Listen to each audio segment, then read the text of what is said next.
Childhood. It is the period of our lives where everything is new. The big wide world is full of so much possibility that our tiny developing brains can't help but absorb everything that is going on around us. Every new experience brings a new perspective, a new lesson. However, due to our youthful naivety, we are prone to the most extreme, exaggerated emotions when confronted by things we don't understand. In my opinion, senior narrative designer for Little Nightmares, Dave Mervick, summarizes life through the eyes of a child best. You can go from playing happily 1 minute to being terrified the next. Of course, we've exaggerated things somewhat too, which is as much a part of being a kid as anything else. Little Nightmares succeeds in bringing you back to that early time in your life where things didn't make much sense, where we were so naive that we believed there were monsters lurking in the shadows at night. Of course, those who are truly mature eventually realize after a considerable amount of thought that the monsters aren't there. But that's not to say that monsters don't exist. It's just that we are the monsters. While playing Little Nightmares, we are forced to live vicariously through a little girl named Six, and see the world through her naive eyes. As a result, things might not make sense at first, but after some quiet contemplation, you'll understand what is truly going on, and the truth is more horrifying than anything we see on the surface.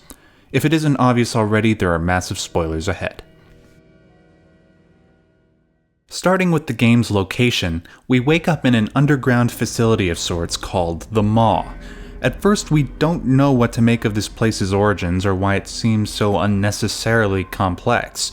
So, I decided to go online and see if there were any answers to these questions, and all I could come up with was the Maw's description on the game's home website. The Maw arrives every year, always at the same time, but never in the same place. It creeps and crawls and buries its claws deep beneath the glistening water, and there it sits in vast silence, waiting.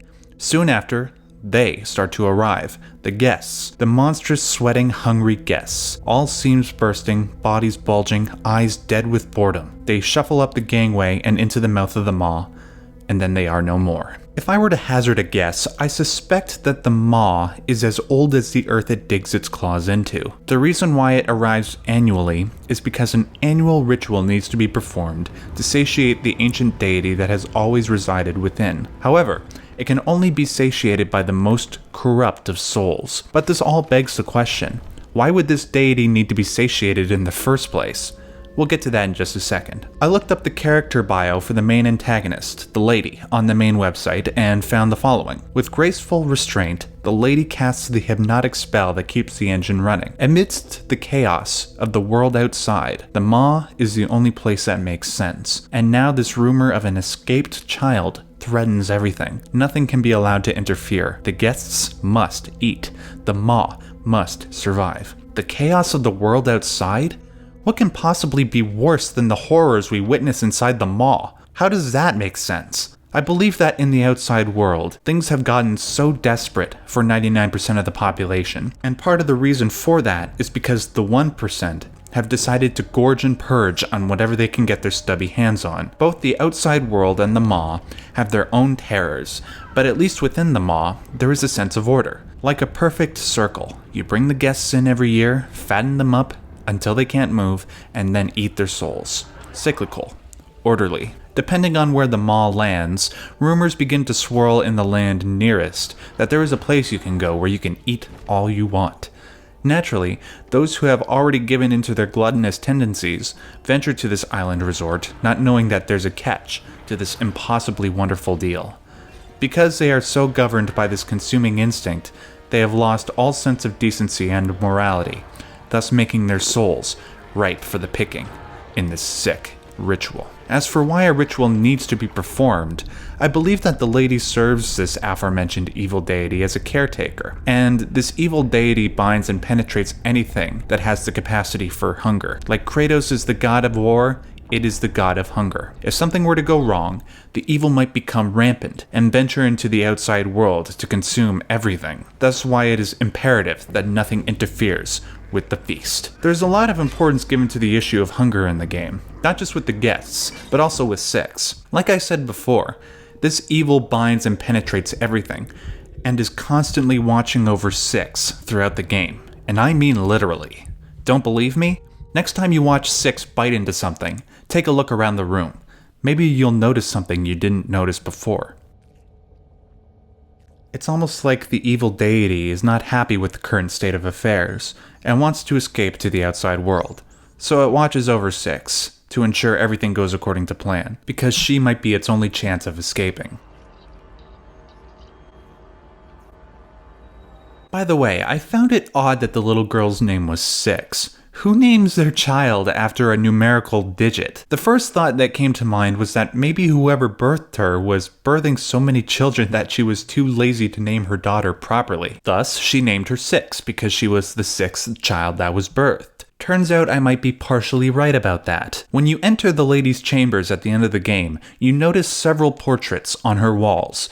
One of them features what appears to be the lady in the middle, with 4 other silhouettes. I believe that this is a family portrait, and the 4 blacked out individuals were other ladies that were born to be caretakers of this ancient evil. They were born with the special ability to wield and preserve this black magic.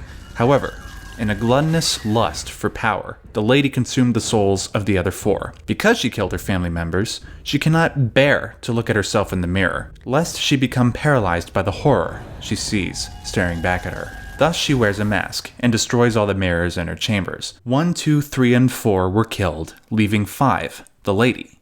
Thus it's logical to conclude that 6 is the 6th caretaker of this evil. Unlike the other 4 caretakers, 6 survives because, I believe, she is the lady's daughter. Despite the fact that the lady killed her family and facilitates genocide on a daily basis, the bond between her and her child prevented her from killing 6. Thus, she puts a suitcase together for the young girl and puts her deep down in the depths of the maw, from which you could not possibly escape.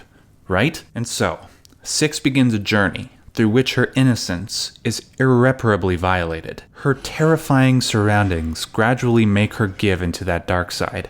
She witnesses little gnomes, children who were so malnourished they were able to escape through the little holes in their cages, and who are so scared of the world around them, they resort to putting paper cones over their heads, for they cannot bear to look upon their surroundings. She witnesses a janitor who preferred the horrors of the maw to the outside world, and is now tasked with making sure no child escapes from their prison. She understands that children born into this world, destined to become orphans, are sent from the post-apocalyptic outside world into the maw so they can be put to horrific use. And worst of all, she comes to terms with her own parentage. She had a father, just like everybody does. Yet when this father learned that his wife murdered her family as well as his daughter, at least that is what he was told, the pain was so unbearable that he took his own life. 6 progressively falls into despair. She resents the world that she was born into, a world that was built for other people, for selfish adults. And because of this, she gives into the evil. She forsakes the ritual, walks outside, and waits for the next boat to the mainland.